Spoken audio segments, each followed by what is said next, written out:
Isa sa hapag ng Panginoon, ang hapag ng katotohanan at ng ating kaligtasan dito sa Healing Mass sa Veritas. Magandang tanghali po sa inyo lahat mga kapanalig. Pinagdarasal ng Radyo Veritas ang lahat na intensyon para sa araw na ito. At ganoon din po sa mga intensyon na lahat kasama ng Veritas Kapanalig Community. Ngayon po ay Huwebes ng ika-5 linggo sa karaniwang panahon. Ang ating pagdiriwang ay pangunahan po ng Reverend Father Arlo Yap SVD at ang ating mga lektor na sina Sister Franz at Sister Randela. Magsitayin na po. Sa ngala ng Ama at ng Anak at ng Espiritu Santo. Amen. Ang pagpapala at ipanasugos ng pag-ibig ng Diyos at alawan ng Espiritu Santo ay sumayin lahat. At sumayin. Yung ating ebanghelyo ngayon ay patungkol doon sa isang Syrophoenician woman na inihingi niya kay Jesus na pagaling yung kanyang anak na inalihan ng masamang espiritu. Nagkataon itong Syrophoenician woman na ito ay of course pagan. At sabi ni Jesus, hindi pwede ibigay yung pagkain ng mga anak sa mga aso. At ang ating unang pagbasa naman po ay patungkol kay Solomon na hindi siya naging tapat kay Yahweh bagkos siya'y nagsamba sa mga Diyos-Diyosan. Tingnan natin kung anong relasyon ng dalawang pagbasa sa araw na ito. Bago tayo magpatuloy sa ating katahimikan, tayo dudulog sa Panginoon. Tingnan natin ating mga puso kung tayo lahat ay nagkasala sa Kanya, nahihingi ng Kanyang awa at ng Kanyang kapatawaran sa ating mga pagkukulang. Inaamin ko Sa makapangyarihang Diyos at sa inyo mga kapatid, lalo ako nagkasala sa isip, sa salita, sa gawa, at sa aking pagkukulang. Kaya isinasamo ko sa mahal na Birheng Maria, sa lahat ng mga anghel at mga banal, at sa inyo mga kapatid na ako'y ipanalangin sa Panginoon ating Diyos. kawan tayo makapangyarang Diyos, patawarin sa ating mga kasalanan, pagdupayan tayo sa buhay ng walang hanggan. Amen. Manalangin tayo. Ama na makapangyarihan, lagi mong lingapin at patnubayan kami mga kabilang sa iyong angkan.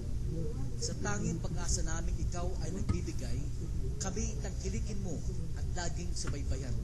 Sa pamamagitan ni Kristo kasama Espiritu Santo, magpasawalang hanggan. Amen.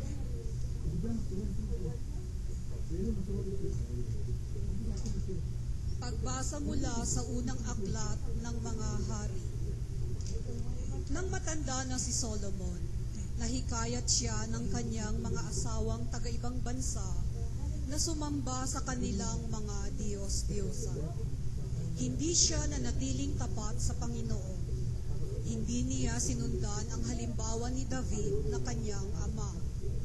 Sumamba siya kay Astarte, ang diyosa ng mga Sidonyo, at kay Nico, ang kasuklam-suklam na Diyos-diyosa ng mga Amonita. Ginawa nga ni Solomon ang ipinagbabawal ng Panginoon, at hindi niya sinundan ang halimbawa ng kanyang amang si David, na naglingkod ng buong katapatan sa Panginoon. Sa burol na nasa silangan ng Jerusalem, ay nagtayo siya ng mga sambahan. Para kay Semos, ang karumal-dumal na Diyos-diyosa ng Moab, at para kay Molon, ang kasuklam-suklam na Diyos-diyosan ng mga Amonita. Ipinagpagawa niya ng kanya-kanyang mga dambana ang mga Diyos-diyosa ng lahat niyang mga asawang dayuhan, at ang mga ito'y nagsuob doon ng kamanyang at naghain ng mga handog. Nagalit ang Panginoon kay Solomon dahil sa ginawa niyang ito. 2 beses na napakita sa kanya ang Panginoon at pinagbawalan siyang maglingkod sa mga Diyos-diyosa. Ngunit hindi niya pinansin ang Panginoon. Kaya nga't sinabi nito sa kanya, dahil sa hindi mo paggalang sa aking tipan at hindi mo pagsunod sa aking mga tagubilin, aalisin ko sa iyo ang kaharian at ibibigay ko sa iyo ang isang alipin mo. Ngunit alang-alang kay David na iyong ama, hindi ko gagawin ito sa panahon mo, kundi sa panahon ng iyong anak. Isang lipi lamang ang ititira ko sa kanya, alang-alang kay David na aking lingkod, alang-alang sa Jerusalem, ang lungsod na aking hinirang. Ang salita ng Diyos. Salamat sa Diyos. Panginoong masintahin ang bayan mo'y gunitain. Dapat na magalak ang sino mang tao na makatarungan, nagawang matuwid ang siyang adhika sa buo niyang buhay. Tulungan mo ako kapag ang bayan mo'y iyong nagunita. Sa pagliligtas mo, isama mo sana ang lingkod mong aba. Panginoong masintahin ang bayan mo'y gunitain. Sa halip na sundin ang utos ng Diyos, bagkus nakisama at maling gawain ng mga pagano ang sinunod nila. Ang Diyos-Diyosan ang sinamba nila at pinaglingkuran. Sa ginawang ito, sila ang nagkamit ng kaparusahan. Panginoong masintahin ang bayan mo'y gunitain. Pati anak nilang babae't lalaki, inihaing lubos. Sa Diyos-Diyosan, mga batang ito ay dinalang handog. Itong Panginooy nagpuyos ang galit sa mga hinirang. Siya ay nagdamdam sa ginawa nilang pawang kataksilan. Panginoong masintahin ang bayan mo'y gunitain. Magsitay na po lahat. Hallelujah, hallelujah, hallelujah, hallelujah,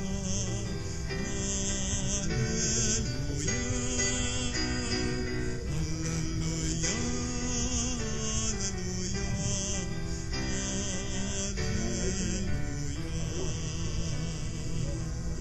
Sumainyo ang Panginoon. At sumainyo rin. Ang mabuting balita ng Panginoon ayon kay San Marcos. Papuri sa iyo, Panginoon. Noong panahong iyon, nagtungo si Jesus sa lupain ng Tiro at tumuloy sa isang bahay doon. Ayaw sana niyang malaman ni Numan na naroroon siya. Subalit hindi gayon ang nangyari. Ang pagdating niya ay nabalita na isang inang may maliit na anak na babaeng inaalihan ng masamang espiritu. Pumunta siya agad kay Jesus at nagpatira pa sa kanyang harapan. Ang babaeng ito'y hindi tubo sa Sirofenica. Ipinamanhik niya kay Jesus na palayasin ang demonyo na nasa kanyang anak. Ngunit sinabi ni Jesus, kailangan busugin muna ang mga anak. Hindi dapat kunin ang pagkain ng mga anak upang ihagis sa mga tuta. Tunay nga po, Panginoon, tugon ng babae. Ngunit ang mga tuta man nasa ilalim ng hapag ay naninimot na mga mumong nalalaglag na mga anak. Kaya't sinabi sa kanya ni Jesus, dahil sinabi mo, maaari ka nang umuwi. Iniwan na ng demonyo ang iyong anak. Umuwi ang babae at naratnan niyang sigaan ang bata. Iniwan na nga ng demonyo. Mga kapatid, ito ang mabuting balita natin, Panginoon. Pinupuri ka namin, Panginoong Hesus Kristo.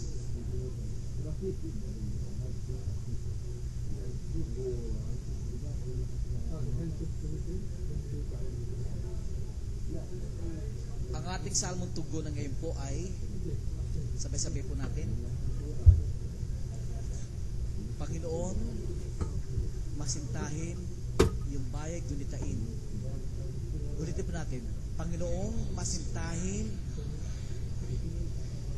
isa pa, namnamin natin maigi. Panginoong masintahin. Sa English translation sa araw na ito, the ating response is, Remember us, O Lord, for the love of your people. Tama rin, no? Remember us, O Lord. Parang gunitain. Di ba? Gunitain means remember. Remember us, O Lord, for the love of your people. Masintahin means love. Okay? Masintahin. So in other words, Panginoong masintahin, ang bayan mo'y gunitain. Sa English translation, remember us, Lord, for the love of your people. Okay? Tingnan natin kung ano ibig sabihin yan sa araw na ito. Remember us, Lord, for the love of your people. Ang ating unang pagbasa ay patungkol kay Solomon. And we all know si Solomon ay pinilitan niya si King David to be the next king of Israel. At nung bata pa si Solomon, nakakatuwa sapagkat marami pwedeng hilingin si Solomon sa Panginoon. He can ask for long life, he can ask for money, but he asked for one simple thing, wisdom. Ang dahilan para mapamahalaan niya maigi ang bayang Israel. Wisdom. And he did. Pinamahalaan niya ang bayang Israel na hindi mapantayang karunungan. At naayos niya ang Israel.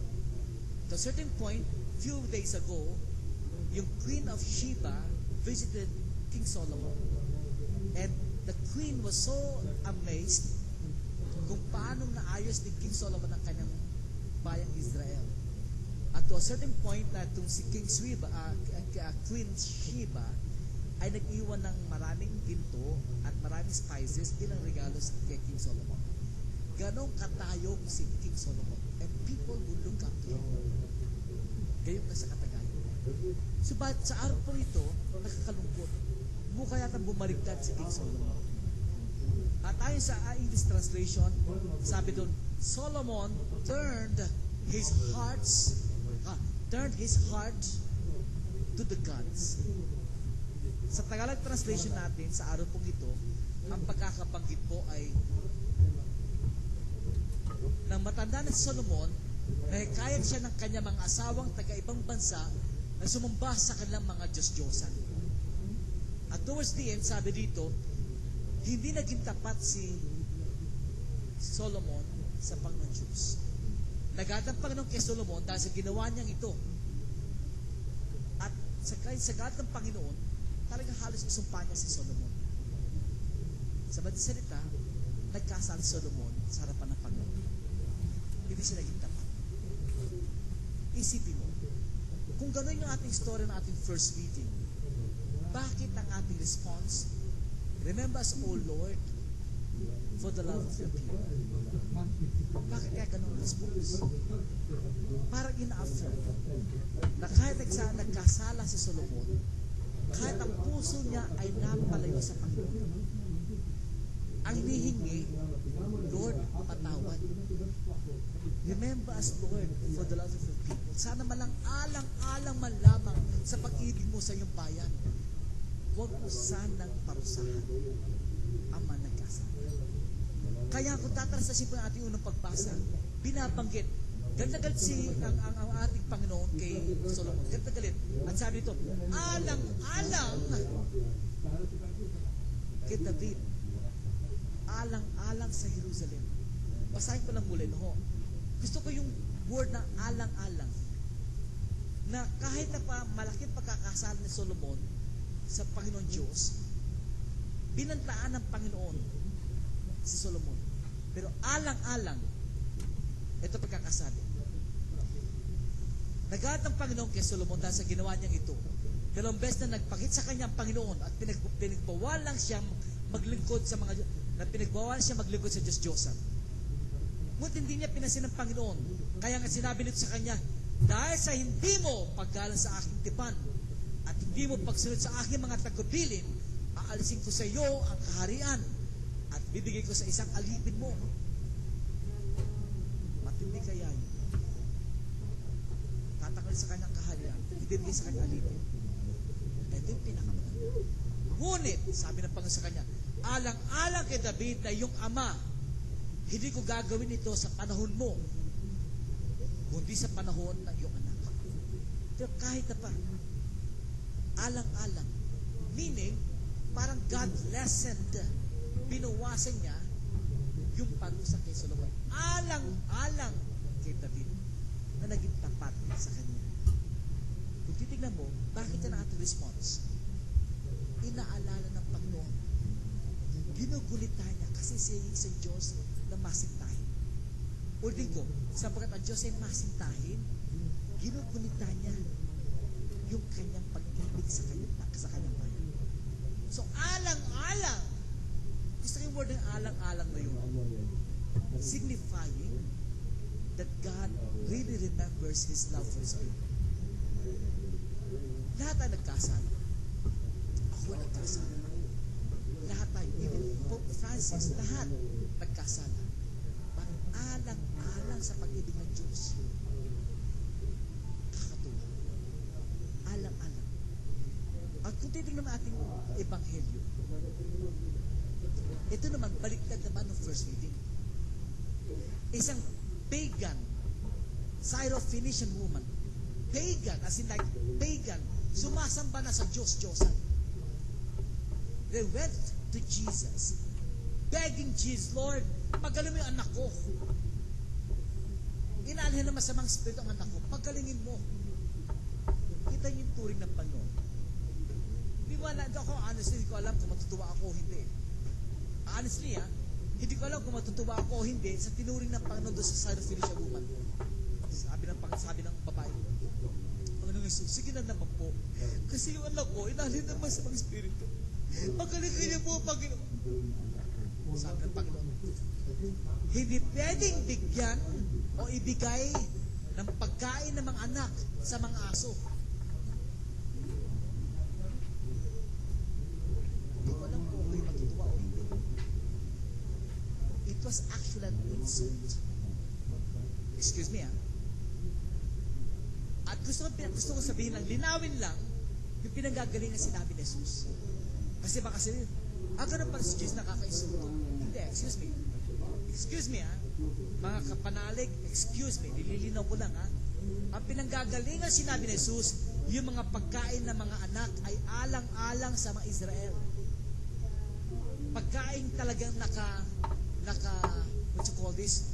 Nakalaan para sa kanyang bayang Israel. Yung pagkain na yun. Yung pagkain ng blessing ng salvation sa bayang Israel. Yun yung nakalaan, pinaglalaanan ng pagkain sinasabi sa mga anak.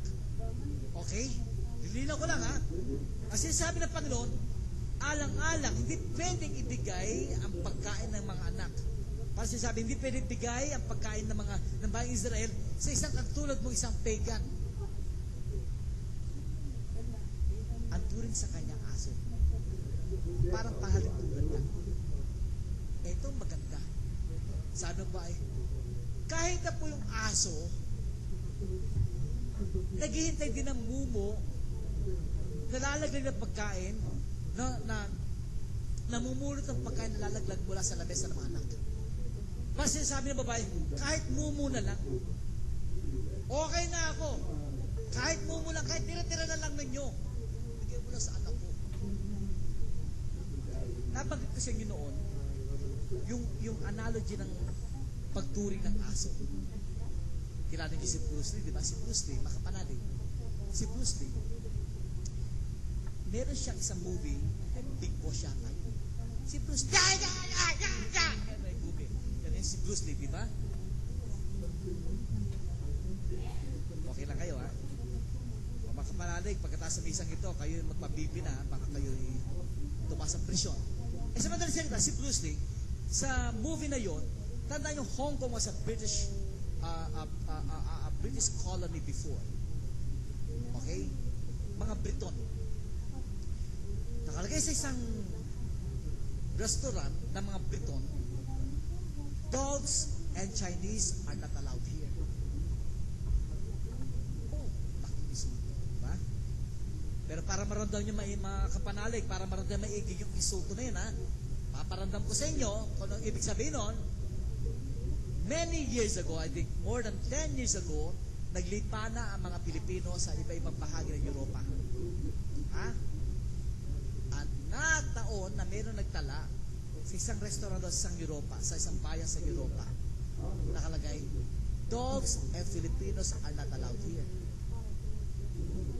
O, diba, napabuntong hininga kayo? Okay? Sinasabi ko lang sa inyo yung implikasyon nun, para maramdaman nyo yung implikasyon sa babae. Kasi sinabi babae, kahit na pa aso, pagalingin ang anak ko, kahit na mamumulot na kami ng tira-tira na anak ko. And the Lord said, umuwi ka na. At pagkakasabi, dahil sa sinabi mo, yun ang pagkakasabi. Dahil sa sinabi mo, Ito pagkasabi, dahil sa sinabi mo, maaari ka na umuwi. Iniwan na ng demonyo yung anak. Yung pinagbabasihan desisyon ng Panginoon, pinagbabasihan ng desisyon niya para pagaling yung anak. Dahil sa sinabi mo. Anong punto? Naalala ng Panginoon yung kanyang pag-ibig. Remember us, Lord, for the love for your people. And that people may not just be Israel. That people can be you and me. Kayo makapanalig kung bilang people of God na kusang ginugulitan ng Panginoon ang kanyang pag-ibig sa atin. Kaya nga kung titignan natin, tama bukas ay Valentine's Day, araw ng mga puso. And today, God has expressed His love. Sabi na marami, pag nakikita lang personal, ano kay itsura ni Father Arlo?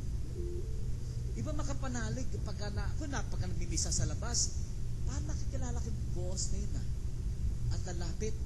Yun pala si Father Arlo. Isa lang comment nila. Kamukha ko rin sa Sir Chief. Wagas. Sir Chief. Nagkataon, tama-tama tungkol sa love, ito naman yung naisip ko, na baka nga, ang pag-ibig ng Diyos ay dapat gunitain. Si Solomon, nasaktan niya ang Panginoon. And I would suggest, baka ito naman ang gusto sabihin ng Panginoon sa atin.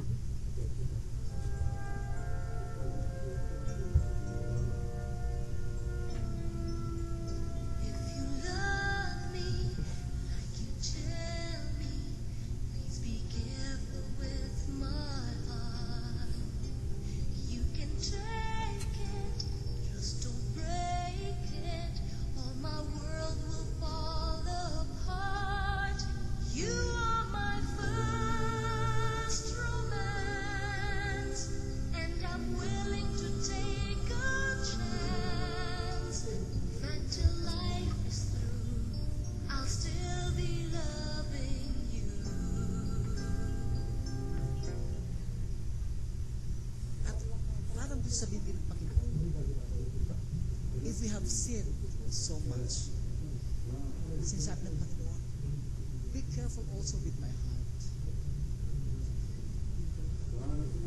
I am a loving God, but be careful with my heart.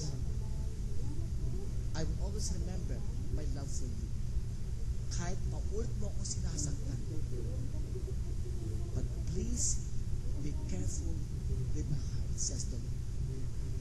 Kaya nga minsan, it is not just about our heart na may pangangailangan, but many times, pag may pangangailangan tayo, hahanapin natin siya. But for those times natin siya kailangan, then we sin. Kamukha ni King Solomon, nagkasala.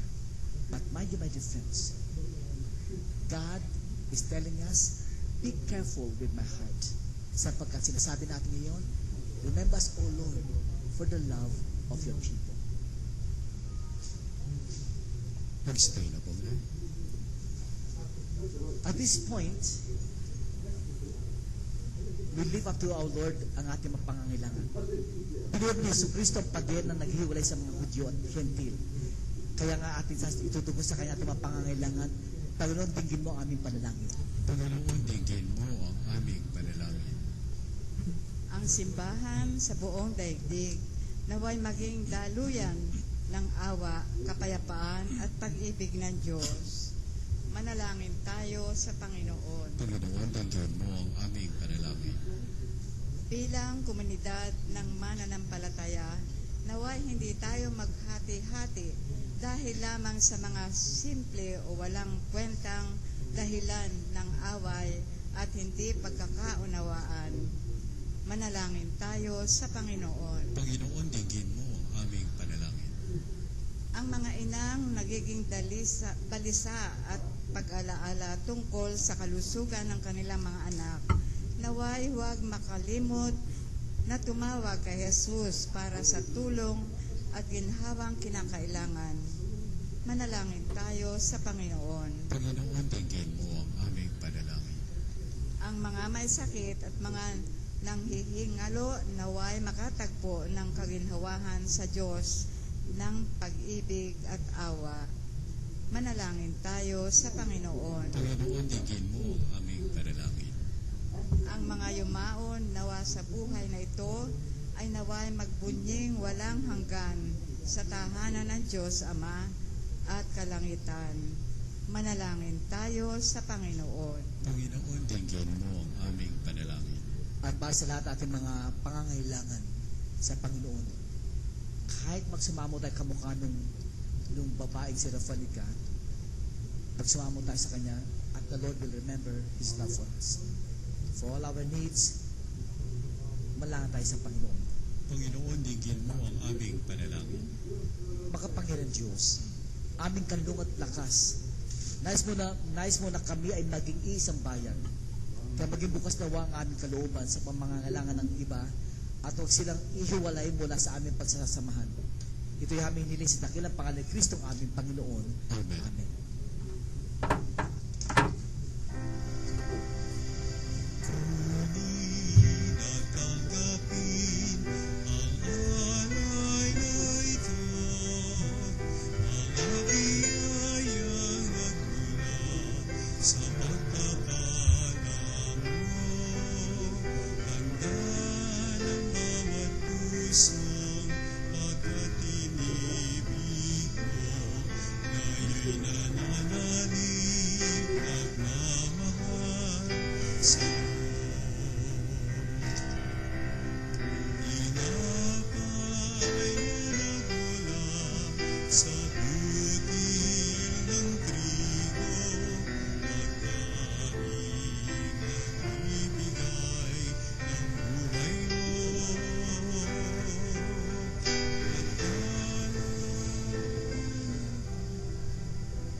Malagay mga kapatid, ubod na paghahain natin kalugdan Diyos ang mga makapangyarihan. Pagkapinawa ng Panginoon itong paghahain sa iyong mga kamay sa kapurihan niya at karangalan sa ating kapakinabangan at sa buong sambayanan niyang banal. Ang mananang lumikha, ang pagkait inuming narito ay iyong ginawa upang mapalakas kami mga may hina. Ipagkalubong ito ay aming mapagsaluhan bilang pakikinabang sa buhay mong pagmagpakailanman. Sa pamagitan ng Kristo kasama Espiritu Santo, magpasawala hanggan. Amen. Sumayin niyo ang Panginoon. At sumayin niyo rin. Itaas sa Diyos inyong puso at diwa. Itinaas na namin sa Panginoon. Pasalamatan natin ang Panginoong ating Diyos. Marapat na siya ay pasalamatan. Ama ay makapangyarihan, tunay nga marapat ang aming pasalamatan sa pamagitan ng Diyos na aming Panginoon. Sa dakilang pagtubos niya sa amin, ang kasalanan at kamatayang aming pasanin ay pinalikat niya upang kami palayain at may tapok sa iyong luningning. Siya ang nagkatanghal sa amin bilang liping hinirang, pari at haring lingkod sa iyong kamahalan. Mula sa kadiliman kami yung tinawag upang makasapit sa iyong liwanag. Bilang iyong angkang may tungkuling maglahad ng iyong dakilang pag-ibig sa lahat. Kaya kaya sa mga nagsiawit na papuri sa iyo na walang hupay sa kalangitan, kami nagbubunyo sa iyong kadakilaan. Santo, Santo, Santo Panginoong Diyos na makapangyarihan, napupuno ang langit at lupa ng paglalhatian mo, o sana sa kaitaasan. Pinagpala ang naparirito sa ngalan ng Panginoon, o sana sa kaitaasan. Pag tinas ko po katulad ni Kristo, maganda magsabi rin kay Lord na, sorry Lord. Kung hindi kami naging tapat sa iyo, sorry Lord. At the same time, kung mayroong pangangailangan ka mukha ng babae, ipanikluhod mo talaga. Kapanalig, wala imposible sa Panginoon. Lalo tigil sa pusong wagas at tapat sa Kanya. Ang maraming banal. Ikaw bukal ng tanang kabanalan. Kaya sa pamagitan ng iyong Espiritu, gawin banal na makaloob na ito upang para sa amin maging katawan dugo na aming Panginoong Hesus Kristo. Pagkat pinagtiis ang puso na maging handog, hinawakan na ang tinapay. Pinasalamatan ka niya. Pinaghati-hati na iyon. Inabot sa kanya malagad at sinabi, tanggapin niyo lahat ito at kanin. Ito ang aking katawan na hahandog para sa inyo.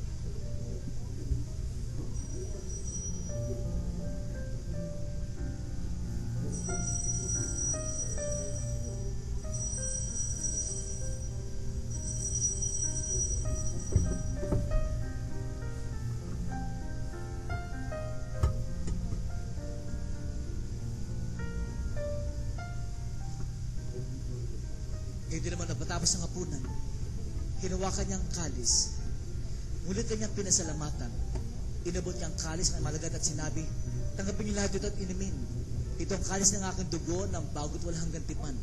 Ang aking dugo ay bubuhos para sa inyo at para sa lahat sa papatawad ng mga kasalanan. Gawin niyo ito bilang pag-alaala sa akin.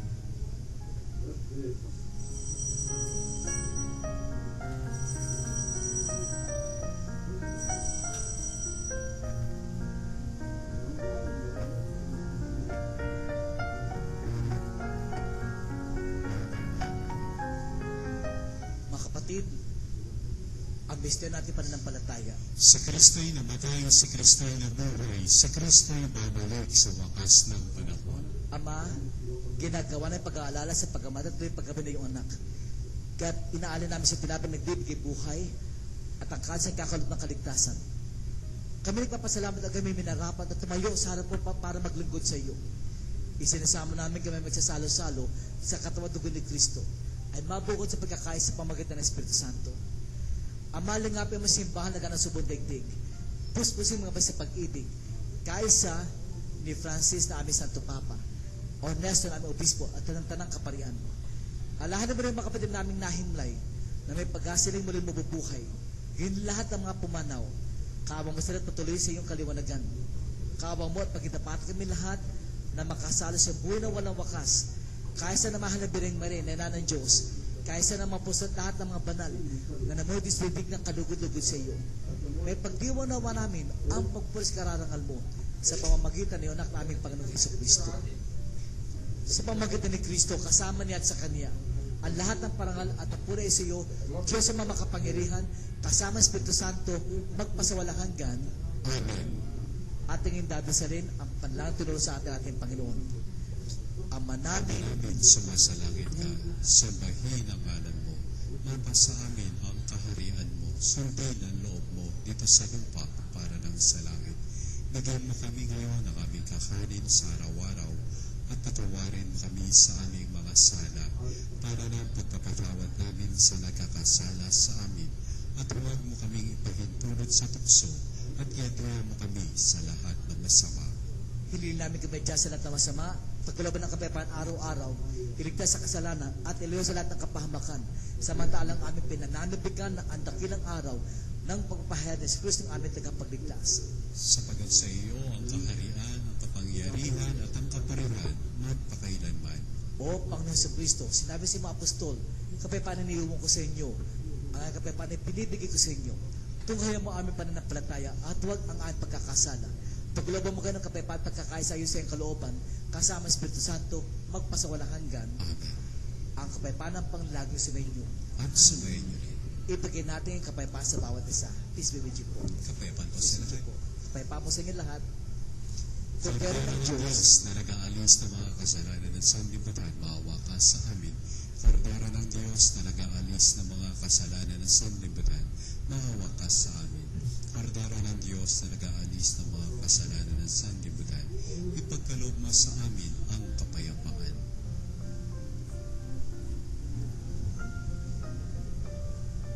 Mga kapatid, ito si Jesus. Laging inaalala ang kanyang pag-ibig sa atin. Laging ginugunita alang-alang para sa atin. At siyang kordero ng Diyos na nag-aalis sa kasalanan sa libutan. Mapapadama ito ang tinatawag sa piging ng kordero. Panginoon, hindi ako karapat-dapat na magtutuloy sa iyo, ngunit sa salita mo lamang ay gagaling na ako.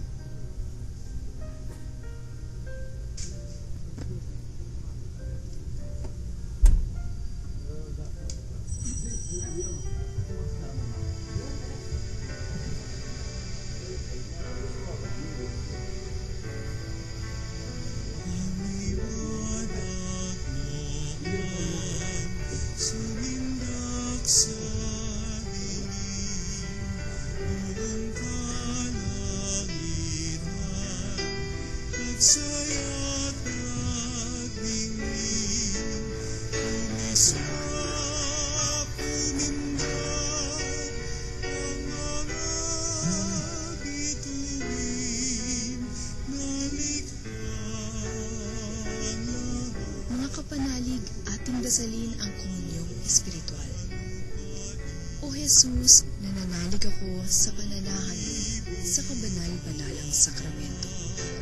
Minamahal kita higit sa lahat at hangad ka ng aking kaluluwa. Hindi ko man matatanggap ngayon ang iyong katawan at dugo, inaasahan ko na patuloy kang mamumuhay sa aking puso. Naniniwala ako na narito ka at kaisa ka ng aking buong pagkatao. Huwag mong ipahintulot na mawalay ako sa iyo. Amen.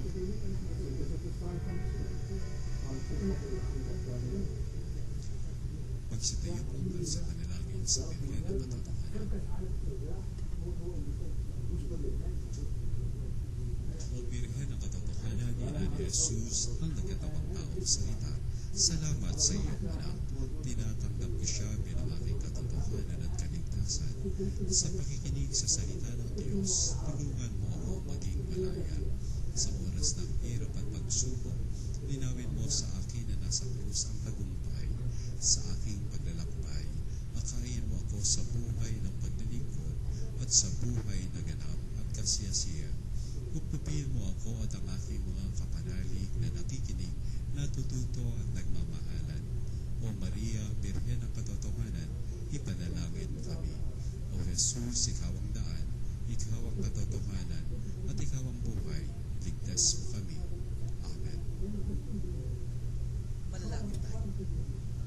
Amalang pagmahal sa pagkain inuming pagkakaisa ang ininibigay, kami niloob mong makapakinabang, kaysa ni Kristo kami naway makapamuhay, upang makapamungan ng may kagalakan para sa kapakanan ng aming kapwa-tao sa sanlibutan. Sa pamamagitan niya kasama sa Espiritu Santo, magpasawalahan ka. Amen. Sumayin niyong Panginoon. At sumayin na rin. Pagpalanawa ka ng makapangyarihan Diyos, Ama, Anak, at ang Espiritu Santo. Amen. Tapos na po ating pagdiriwang, kumain ka mapayapa. Salamat sa Diyos. Maraming salamat po kay Father Arnold sa kanyang panguna sa pagdiriwang ng panalamisa at sa ating mga lektor na sina Sister Franz at Sister Renela. Maraming salamat po.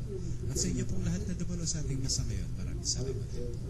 Muli po tayo magsama-sama bukas alas 9:15 hanggang 1:00 ng hapon para sa isa na namang pagdiriwang ng panalamisa.